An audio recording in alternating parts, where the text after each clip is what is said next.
Hey gang, Chris here. I wanted to make another video for y'all, so here we go. As you saw by the video thumbnail, we're going to be talking about all of the bikes that I've been able to ride in less than 2 years as a new rider. I actually think it's a great thing for a new rider to do. You know, once you've kind of got comfortable, passed your MSF course, got your first bike and have some miles under your belt, it's great to be able to ride just a ton of different bikes. It gives you a lot of different experience. The sensations are all different. The controls are somewhat different depending on the bike you hop on. And it just gives you more experience, which is what it's about as a newer rider. So I've been able to ride about 32 bikes since I started riding, which is basically August of 2021. So 1 year, 9 months, 32 bikes. I think it's pretty good. Probably more than most folks would ride. I think folks should ride more. So I think without further ado, we're just going to start hopping into this list.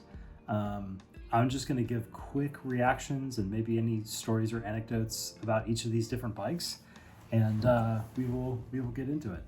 Okay, first up, the first motorcycle that I ever rode, the Kawasaki Eliminator 125. This bike is basically designed for the MSF course. It's a small 125cc cruiser. I'm pretty sure it's got 5 gears. It's carbureted. It's kind of old school. It's literally the perfect bike to take your MSF course on because it's a cruiser style. It's kind of low slung. It's fairly easy to get used to, and it's not super intimidating. I like this bike. I mean, I really have never since ridden any other carbureted bikes, and actually I kind of miss that aspect of the motorcycle because we had to fuss with the carb and the idle speed and the choke and all that stuff to just keep this thing running, and it was a blast. So the footage you're seeing now wasn't actually captured by me. This was well before I had a GoPro or had any designs on recording any content for YouTube. So what you're seeing now is some found footage, but the bike is just as awesome nonetheless. So who's this bike for? It's probably for somebody taking their MSF course or getting their license, or somebody who really wants a really affordable motorcycle for around the city, something that you're not gonna hop on a highway on or anything like that. So a great first bike to start on. Next up, we've got the 2019 Honda Rebel 500, which was my first motorcycle that I ever purchased and owned.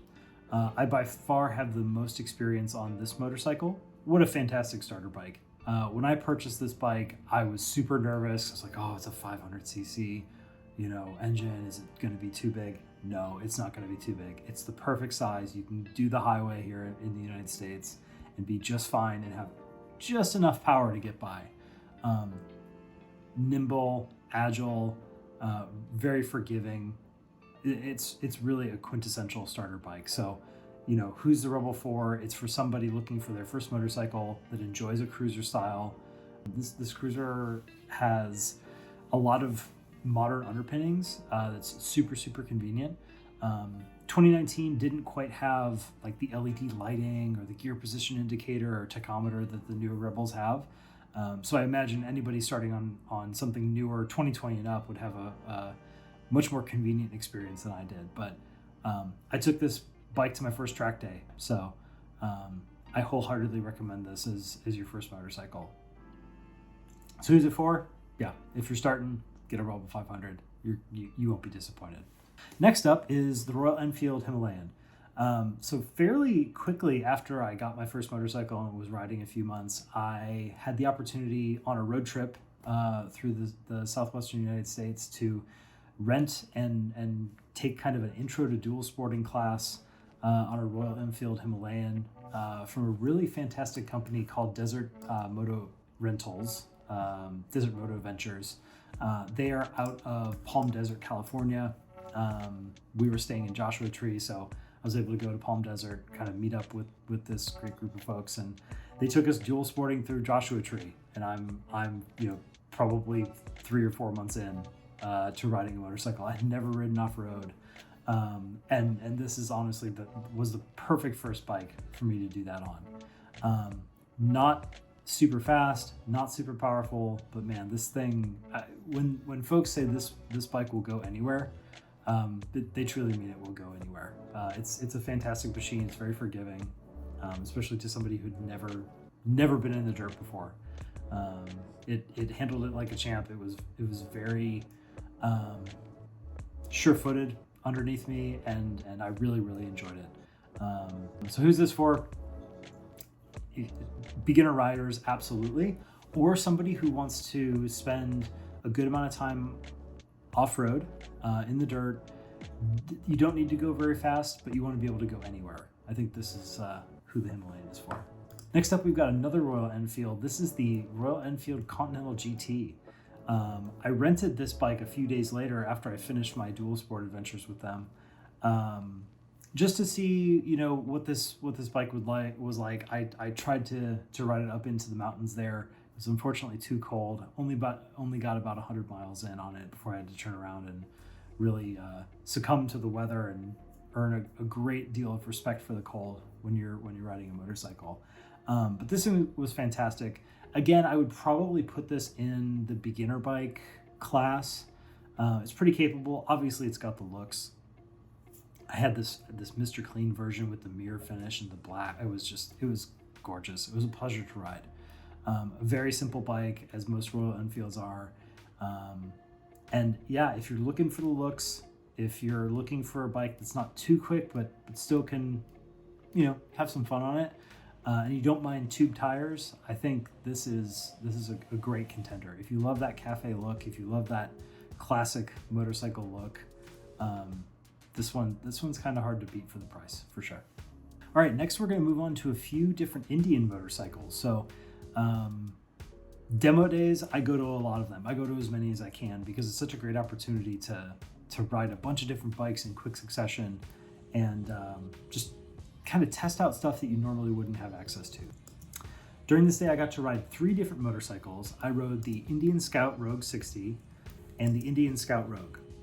Very similar motorcycles. The big differences between these two bikes: engine size and number of gears. That's about it, from what I could tell. So my impressions of the Scout Rogue 60 and the Scout Rogue, you know, low slung, kind of classic bobber cruiser style motorcycles. I far preferred the Scout Rogue over the Rogue 60. Obviously having a 6 gear is really nice. Having that little extra bit of engine power was really nice. I love the architecture on these bikes. That larger front wheel makes it very maneuverable. I definitely noticed that. The underslung bar and mirrors on that Scout Rogue, not a huge fan. Couldn't see a bunch out of them. I don't think that's really the point, to be honest. I think that's more for aesthetics. And these bikes have aesthetics in spades. They look the part. If you are after that kind of hunched over forward, just cruiser look, it's hard to pass up these bikes because they fit the bill perfectly there. Downsides: suspension and seat comfort. I think at first glance, you know, sitting on the seat, it's like, oh, there's a lot of padding here. It's very squishy. That seat is designed that way to make up for the lack of that rear suspension travel. There's not a lot, and you will feel it when you go over anything on the road. So maybe ride one for a while if you're looking for one of these guys. The next bike that I rode on that same demo day is the Indian FTR 1200. Now just called the FTR, I believe. And I rode the sport version. We're gonna circle back to this because I just recently rode the FTR again. I think I was a little freaked out as a new rider approaching this FTR. I had heard all the marketing about it, how fast it was and all that good stuff. So I honestly kept this thing in rain mode the whole time. I wasn't used to the power. I was intimidated by it. So we're gonna circle back to this later in the video. So put a pin in the FTR. The next bike we're going to talk about is the Kawasaki Z900RS. What a bike. I got to do another demo day. This was a Kawasaki demo day at a local dealership, and unfortunately had to go on a Saturday. It was super packed. I only got to ride one bike, and this by far stood out to me. It was kind of calling my name from the lineup, and I was like, I've never ridden inline 4, but what the heck, like let's give it a go, let's try it out. And I'm so glad I did. This bike still for me is on my wish list because of the looks, because of how smooth it is. This bike just, it called to me. And maybe in the future we'll have to have one, but I was just so impressed with the smoothness of this bike. Again, it was my first experience with an inline four. All of the modern underpinnings of a Z900 kind of specifically packaged in this beautiful, classic, you know, inspired design. And it was incredibly comfortable. That paint, that blue sparkle with the gold paint was just, I mean, it took me from moment one. So I love this bike. I want more time on it. I think if you're looking for a bit of a sportier experience, you know, something like the XSR 900 might be a little bit more in line with what you should go for, with all the super modern electronics and the quick shifter and all that good stuff. But this, if you're looking for a decent amount of power, you're looking for classic lines and something that's going to turn heads, man, this bike is hard to beat. For the money, it's maybe a bit pricey compared to its competitors, but man, it's got the looks for sure. All right, next up, first dirt bike on the list, and the only dirt bike on the list, to be honest, the Honda CRF 230F. So, you know, like many other riders, have gotten the advice, spend more time in the dirt, and it's absolutely true. It'll make you a better rider. I intend to be spending far more time in the dirt in the future once I get a second bike in addition to the SV. This thing was great. I basically went down to Spokes Motocross Park and had a private session with the MX Factory. And, you know, a couple hours, one-on-one tutoring, you know, just basically learning how to ride a dirt bike, how to ride off-road. Like, the body position is all different. The way that you lean and counterweight is all different. It's so enlightening to be able to go do it. And it's so much fun. The bikes are so simple. And I think y'all know by now, I prefer a very simple bike. So pretty straightforward dirt bike. I think this thing is air cooled. It's very, very straightforward. So who's it for? Man, if you're looking for a really simple, great learner dirt bike, you know, for I would say an adult, the 230 is probably appropriate for an adult. I think there's like a 110 or something like that as well, if you're looking for something a little bit smaller. For an adult, I think this is a great place to start if you're looking to get into off-road, and if you don't need the flexibility of a true dual sport. Moving on, the Triumph Bonneville T100. I got the opportunity to go out to San Francisco for work, for kind of a team offsite, and I took an extra day, got there a day early, and rented this bike. I said, hey, that would be perfect. Like, it's a little bit cool out. Wouldn't it be nice to go ride through the redwoods and maybe hit up a local haunt or two? And this bike was perfect for that. I really enjoyed my time on it. Unfortunately, it was having some mechanical issues, but it was a joy to ride for the time that I had it. And I did get, as you can see, some just like beautiful footage just riding through those redwoods. I wish I didn't have to take the bike back to the shop as soon as I did. I had planned to have it kind of the whole day and return it in the morning. But it was a gem, you know. It's got, you know, low tractable power. You know, 5 speeds is plenty. It can handle the highway. And if you're looking for a super classic bike, quintessential like standard motorcycle, this one, it's really hard to beat. The only one that might take it for me on this one would be the Continental GT, but man, it's hard to beat a Triumph.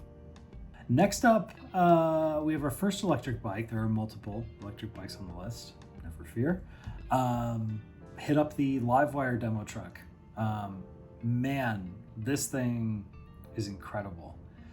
You can watch the videos online and you can get a sense of how fast these are, but until you feel it, there's just no comparison. It's the fastest thing I've ever been on, I'm pretty sure. It's expensive, it's kind of heavy, but if you're in the mood for probably the best around town, most exciting commuter bike that you could ever desire. This is probably it. If you've got deep pockets, which you're gonna need them with something like this is hard to beat. If you can keep your daily commute and your rides within the range, man, I mean, it's a rocket ship, and it's smooth, it's silent, and it's also brutal. So if you have the opportunity to ride a Livewire One, absolutely do it. Don't hesitate. Just respect the power, for sure. All right, the next one, an electric bike. Yes, it's kind of a little mini pit bike. I rode this at the Electrify Expo when it came through Austin. And what can I say about the Burromax?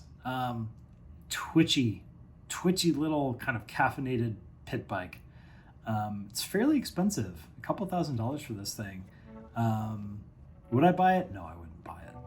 I would spend my $2,000 in other ways. But if you're in the market for a toy and you just want something to kind of rip around on, this could be for you. I mean, I don't know reliability wise what these things are looking like, but they're fun. If you have an opportunity to get on one, have fun. Next up, another Electrify Expo bike. This is the Adventura-X. This is essentially a electric scooter. Obviously, the styling here is very Vespa-like. And I would say it's kind of a cheap knockoff. Looks the part, but feels cheap. So I would say, if you're looking for something on a budget, you want these looks, you want electric, you don't mind maybe a budget feeling set of controls and not a ton of power, this could be a good fit for you. It will draw looks for sure. You'll get the looks, you'll get the comments, you'll get folks wanting to talk to you about it.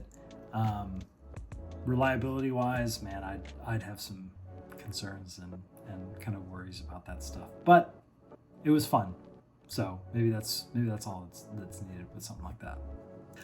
Next up, the Volcon Grunt, yet another Electrify Expo ride. This was really fun. I actually, unfortunately, ran out of battery on my ride, and didn't get to kind of experience the full power of this thing. But this is perfect for if you've got a little bit of land or something, and you're just looking for a vehicle to get around the property. Maybe go have fun if you've got some jumps or off-road, tracks on your property or whatever.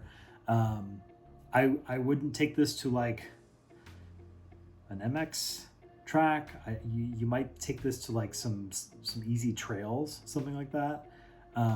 Obviously, if you're doing any longer distance stuff, range is an issue. These do have swappable batteries, so if you could lug along a couple extra batteries, you might be able to extend your range, but they are quite heavy. So I would say if you've got some property, this is probably a good use case if you're looking for a two-wheeled vehicle for kind of tooling around your land. Also cool, like this is a Texas company. I think they're up in Round Rock or something like that. So I thought that was pretty neat to talk to some local manufacturers. Next up, last of our Electrify Expo bikes. This is the Ryvid Anthem. I hope I'm saying that right. I actually got to chat with like a couple of the engineers and the CEO and super cool guys. I think riding prototype, 1 of 2 or 2 of 2. It was pretty crazy that they were letting people ride these around. But it was super fun. There's definitely a novelty aspect to this bike. It has a really interesting adjustable seat. The seat height is highly, highly variable. Obviously, the industrial design on this is very stunning. It's very new age. I would, if I had to equate this is maybe like a third of a Livewire in terms of power, right? It's not going to knock your socks off, but there's enough to get going for sure. Range-wise, not too sure. This is really a city bike. I don't think you're going to be doing long highway stints on this or anything like that. But if you live in a kind of dense urban area, you're looking for something electric, this could be a good fit. I mean, it was really, really fun being on this bike. If they can sort out some of the fit and finish issues, Awesome, sign me up. Next up, we've got the CFMoto 650 NK. I didn't really like this bike. It was not remarkable in any way. It didn't have much character or personality.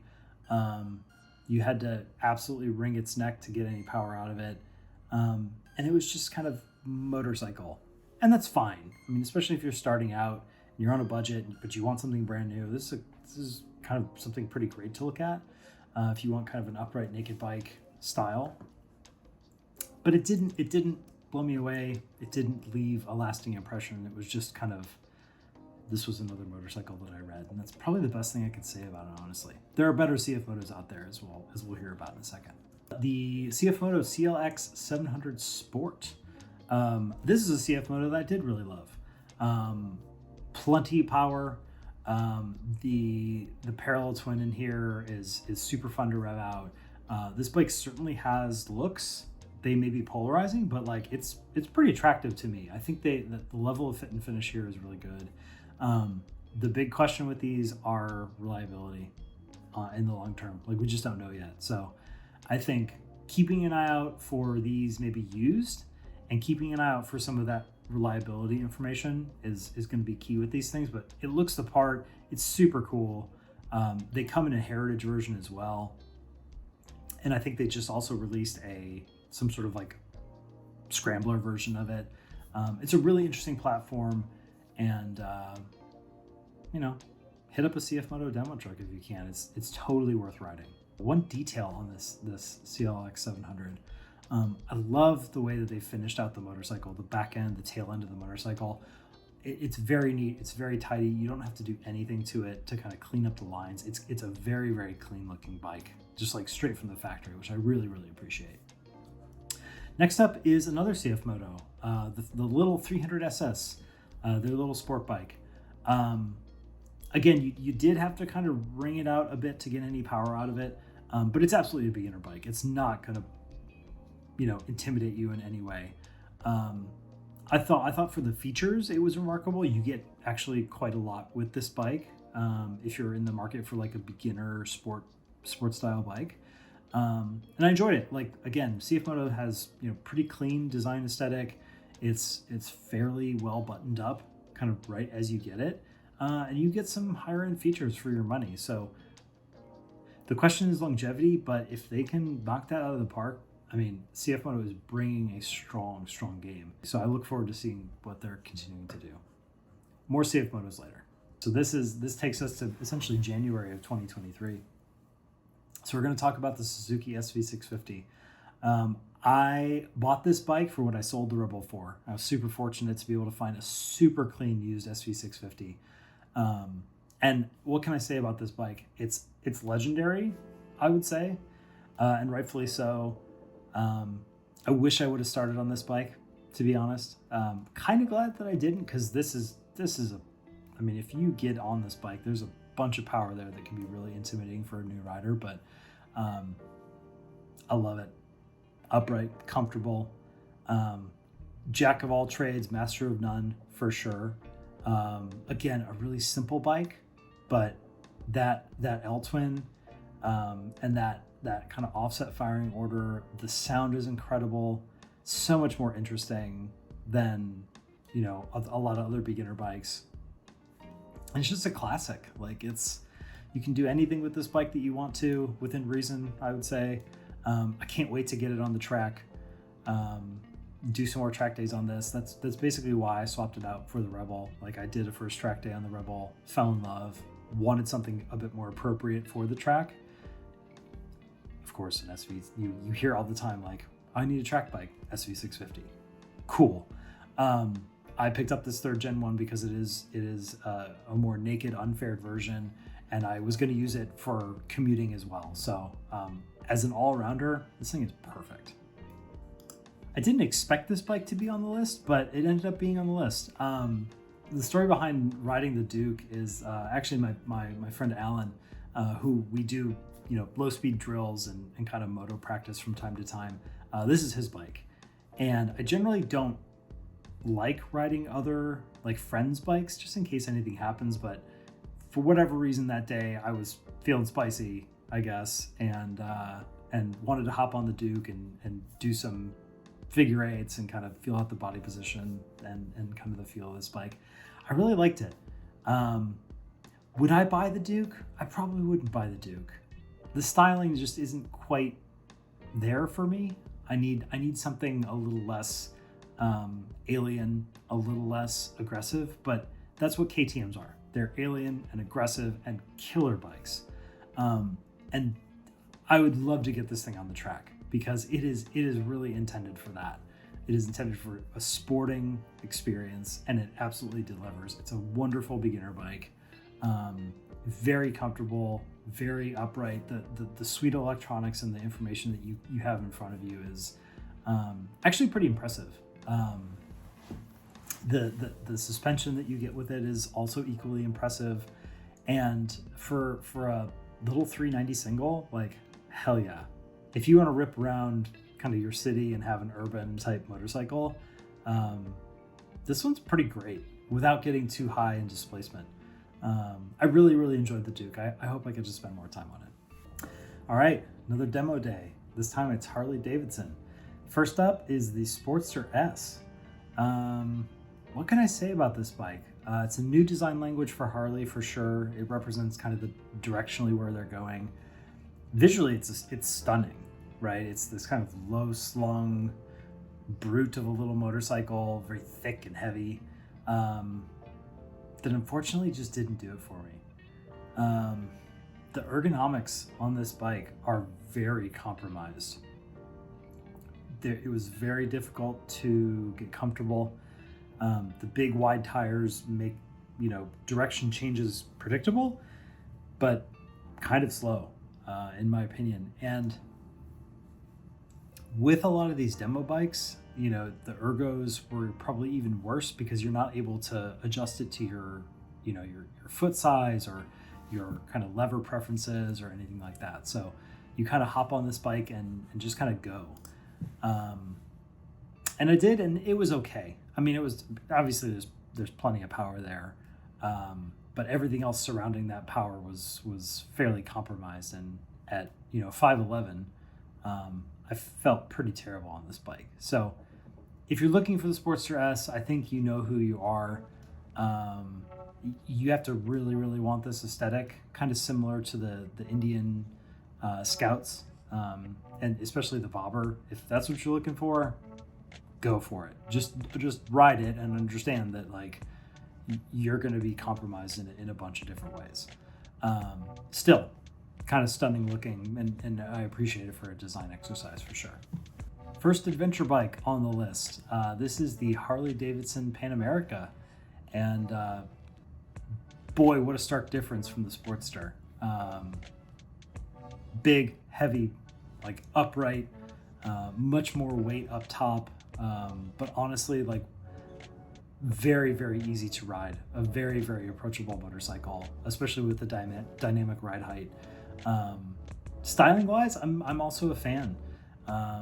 This was also the first motorcycle I rode with kind of proper wind protection, and kind of a huge difference there. That was really nice to experience. The electronic suite on these bikes is super impressive. It's a wonderful engine that they've stuck in this bike, and I really hope that I get to spend more time with it. If you're looking for kind of a touring bike that you can take down some fire roads and do some light to medium off-roading with, I think this is probably a great candidate if you've got the money to afford it. It is not a cheap bike. There are no cheap Harleys. So if you're in love with the HD brand and are in the mood for kind of an adventure touring bike, this is a great candidate.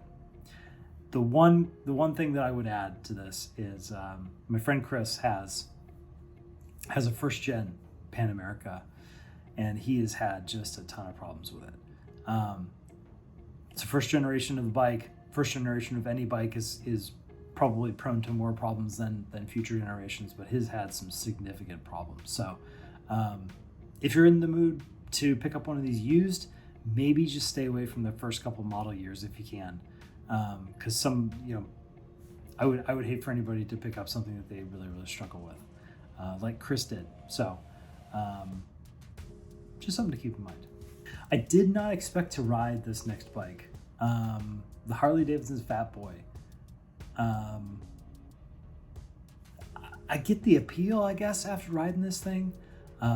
It's massive. It's massive and heavy, and if that's your style, like with all that chrome, this is your bike. I guess if you want to go after that kind of Terminator vibe, like this is it. That is that big chromed out, heavy ass Harley Davidson. It was like trying to ride a cruise ship. Didn't really want to turn, but it would, with some coaxing. I get the appeal. It's not for me. Next up is the Lowrider S. A lot of folks love this bike.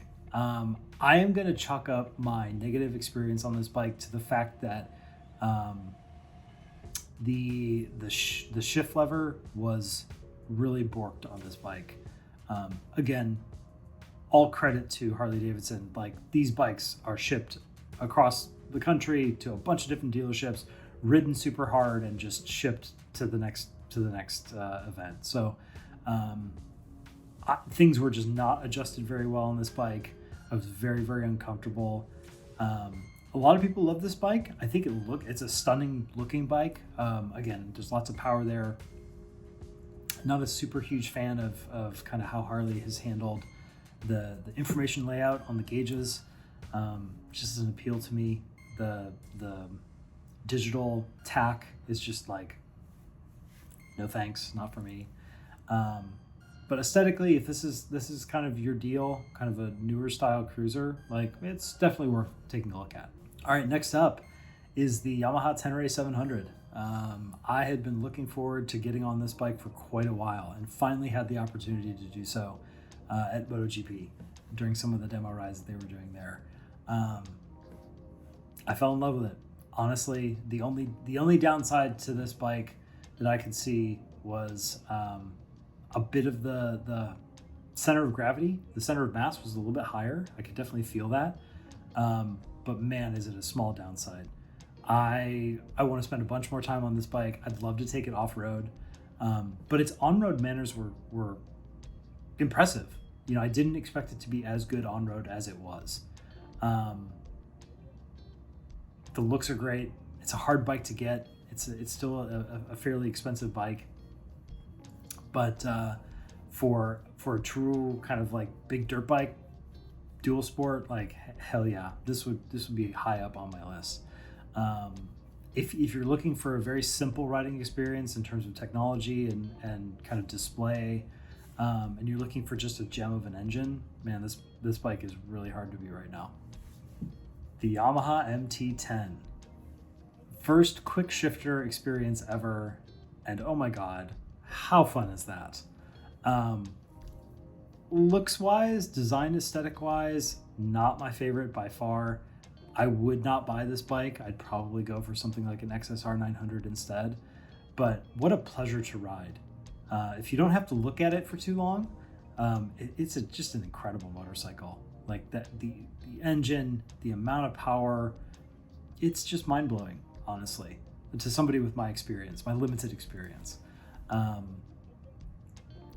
How sure-footed and confident you felt on that bike was quite remarkable. The feeling of just power on tap was also just kind of astounding to me, and the amount of respect that this commanded was also pretty amazing to kind of experience myself, kind of being very gentle with that throttle and very respectful of how much power was on tap there. What a bike. The amount of power on this thing is wild. So if you have an opportunity, absolutely ride one. But just be careful. Just be careful. Next on our list is the little Yamaha XT250. I wasn't sure how I was going to feel about this bike. I had looked at it as something that was just too small for me, but after riding it, it's not so bad. I mean, I absolutely had to wring every ounce of power out of it to handle the highway. I got up to 82 miles an hour. I was probably very, very close to the rev limiter doing that. And it's not going to be very fast, but if you're looking for a small, simple, go anywhere dual sport that's not going to break the bank, this is not a bad option. I will also give a really solid design nod to this. I think the lines are great. I think that round headlight is gorgeous. It's got somewhat of a, retro vibe to it. I just think of all the dual sports out there right now, it's one of the best looking.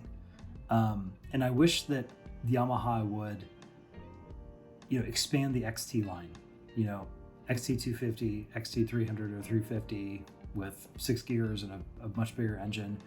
What would an XT450 look like? I mean, I would love to see it because Yamaha has done a wonderful job with the design language of this bike. All right, we're back to CFMoto. And this is the last bike that I demoed at MotoGP. This is their new 450 SS.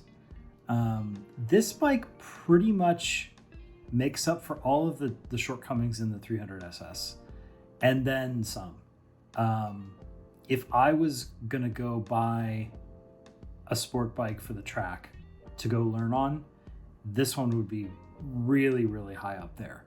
The level of fit and finish that you get with this bike, the level of electronics and capability that come with this bike, the features, it's going to be hard to beat. I mean, kind of your quintessential like beginner sport bike, the Ninja 400, something like that, is gonna have to, anybody looking at that bike is gonna have to take a very long, hard look at this bike in comparison, because for the money, it looks pretty darn good on paper.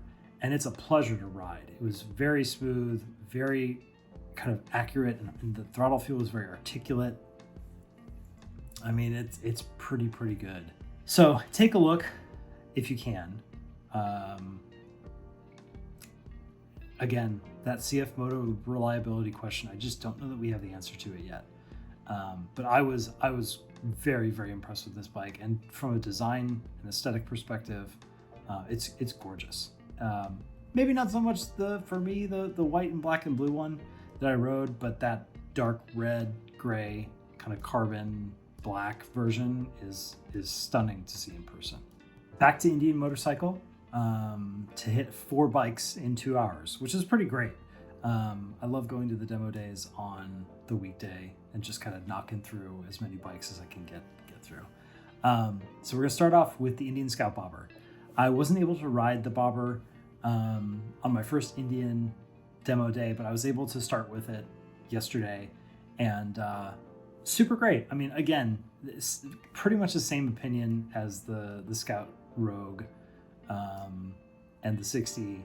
It's just like, if this is the aesthetic you're after, and you want that kind of super low, very hunched forward controls style and kind of riding experience, this is a great bike. I will say, after having a bit more experience on the Indians, I was very disappointed with the throttle feel. And that's kind of universal throughout the bikes that I rode. Now, again, the caveat is these are demo bikes. They probably need adjusted if that's possible. But the feel of the throttle on all of the bikes that I rode was disappointing. Power was good. Sound was great. The looks on this bobber was obviously like very appealing to look at, but the throttle feel was incredibly disappointing. And again, that underslung bar and mirror is useless. I would flip it upside down because I could not see anything. I know that's not the point, but I'm just saying, like, if you're gonna have a mirror, you got to be able to use it. Otherwise, just take it off. Anyway, small rant there. Let's move on. Back on the FTR. This time I did the Carbon, one of the higher end kind of trim levels of the FTR. Great bike. I would love to take it to the track. Very nimble, Obviously super, super quick. High-end componentry was great. It's a gorgeous looking bike. But again, I come back to that throttle feel was incredibly disappointing. I also really noticed on this bike, like the digital display is just, it didn't really do it for me. It felt like the bike needed something a bit more analog. I know other versions of the FTR still use an analog speedo.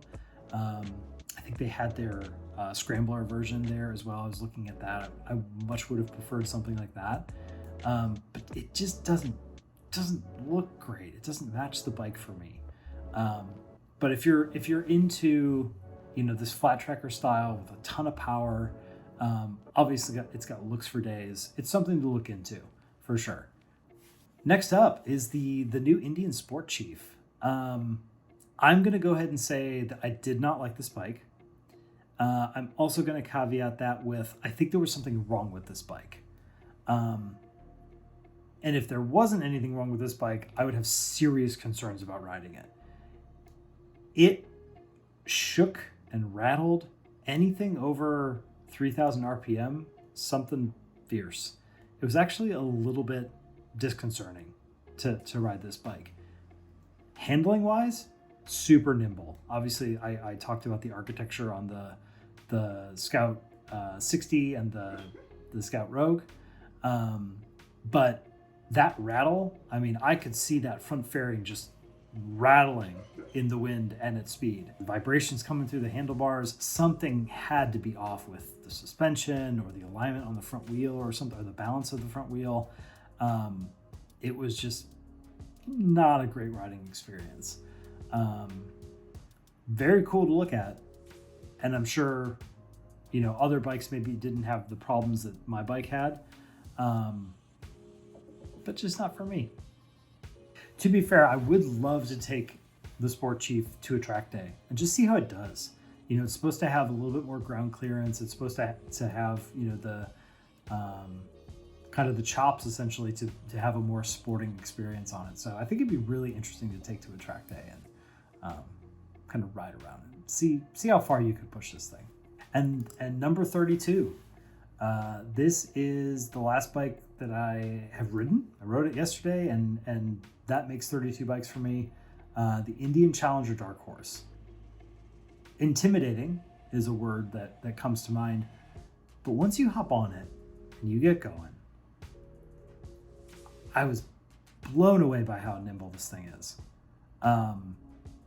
Just absolutely kind of shattered by the maneuverability and the agility of this bike once you're at speed. Obviously, you have every feature that you could ever want on a bike like this. Adjustable windscreen and full stereo system and built-in luggage and kind of just everything. It was a pleasure to ride, honestly. And if I was looking for something to go just crush miles on, like, this would be high up on the list. And the problem is obviously expense. It's I think starting at $30,000 or something like that, and then by the time you're all done, you're easily $35,000, maybe even $40,000 if you option up a bunch of stuff.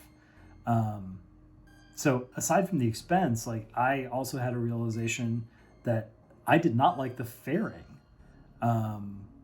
It of course blocked the wind, but when you're in hotter climates, you want that wind to cool you off. So I definitely had the realization moment of like, oh, I prefer a smaller fairing. I appreciate it for what it was, but in a hotter climate, I would not want to be riding this bike all day, because you could absolutely feel that heat from that giant engine just kind of making your thighs a little bit hot, which was not super pleasant. So definitely was blown away by this bike. Definitely appreciate it for what it is. But man, you gotta be mindful of that weight when you're stopping, because it'll sneak up on you. I didn't drop it, but I almost did. So yeah, if you're looking for a giant bagger that can just go anywhere on the highway, this is probably a high up there on the list. And that's it, 32. Those were the first 32 motorcycles I've ever ridden. I did it in the space of 21 months ish, and it's been quite a whirlwind. I have a list of bikes that I want to keep riding. who knows if I'll ever get into more detailed reviews of these things or not. I'm not a professional motorcycle reviewer, obviously. But it's just fun to like get first impressions of new bikes and ride them in new and interesting places. So hope to do more of this.